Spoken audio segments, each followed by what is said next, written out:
And so you return. Have you gained a better understanding of the crisis now faced by the First? Better is not the word I would use.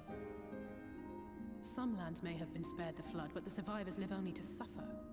There seems no end to the horrors inflicted by the Sin Eaters. Indeed. Those abominations are a calamity in their own right. And I can well imagine how hopeless the task of eradicating them must seem to you. But after countless battles and untold sacrifice, we have identified a potential weakness. Sin Eaters are drawn to serve the strongest of their kind, a class of creature we call Lightwardens. And from what we have been able to ascertain, only a handful of these entities exist.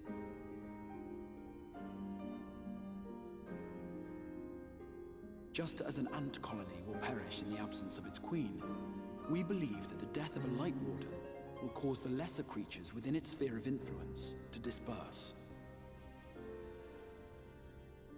I have a feeling Yulmore might have something to say about any concerted action we take against these monsters.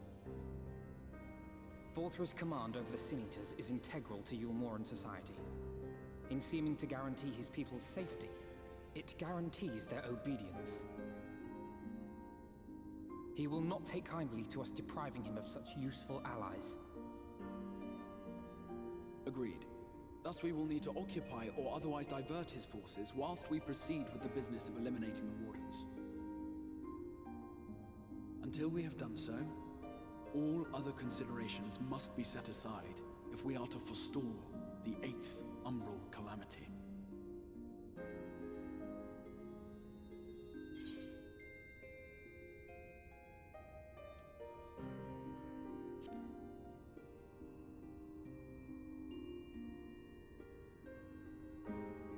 Your uncertainty is understandable, given the circumstances. Perhaps a more detailed explanation is in order. To begin at the beginning, then.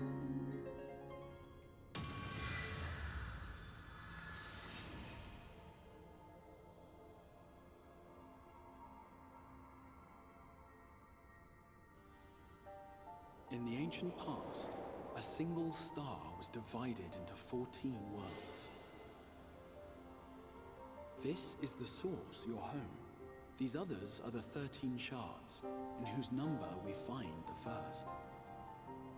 Though physically separate, they retain a connection to each other, and with the source especially. Now, let us assume that a given element in one of the shards attains abnormal ascendancy. Just as water will flow from the highest point to the lowest, the excess energy will begin trickling into the source.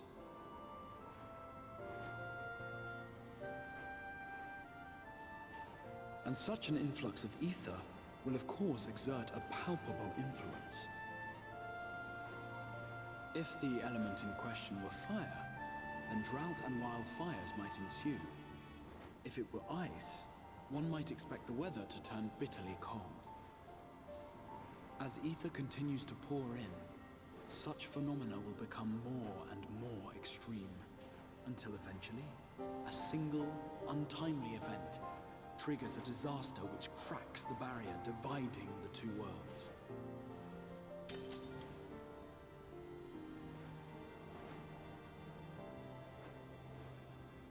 What was once a trickle now becomes a deluge, sweeping the shard along to be rejoined with the source.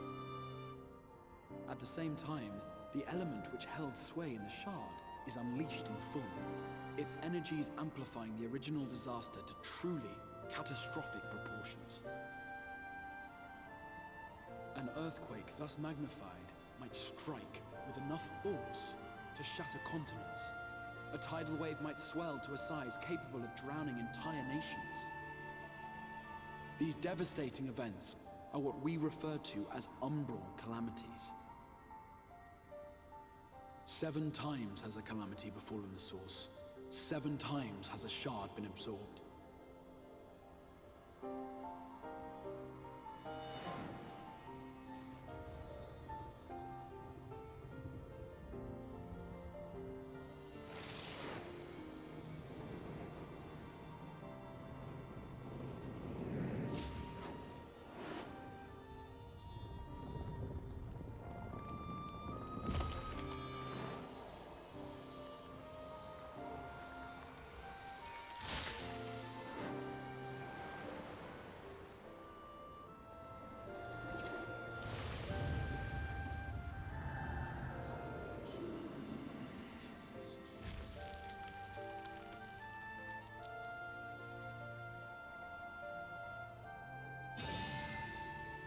present, the light-drowned realm of the First stands perilously close to meeting the conditions for a rejoining. It is the Sin Eaters who are to blame for the Light's continued dominance. In addition to attracting their lesser kin, the Lightwardens I mentioned earlier radiate ether, saturating every corner of their territory with light. Even here in the flood-spared region of Norvrant, their influence is strong enough to banish night from the sky. Thus, if we are to restore balance to the First and head off a potential calamity, it is imperative that we put each and every Lightwarden to the sword. We've been doing our best to take the fight to the enemy ever since we first heard the Exarch's explanation. Though we have yet to claim any meaningful victories if truth be told. Apart from being confoundingly elusive, the Lightwardens possess a troublesome quality which compelled us to delay our plans until such time as you arrived.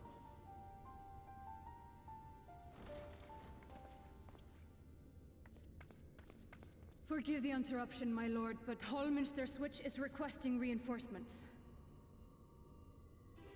They say the Sin Eaters are attacking in force, and the village could soon be overrun.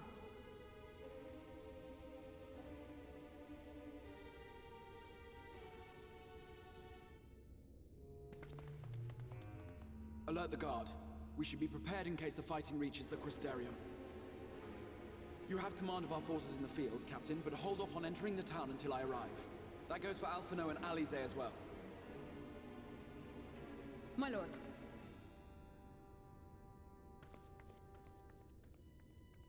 Pray, lend us your strength. Such a fight will provide you with far greater insight than any explanation I could offer.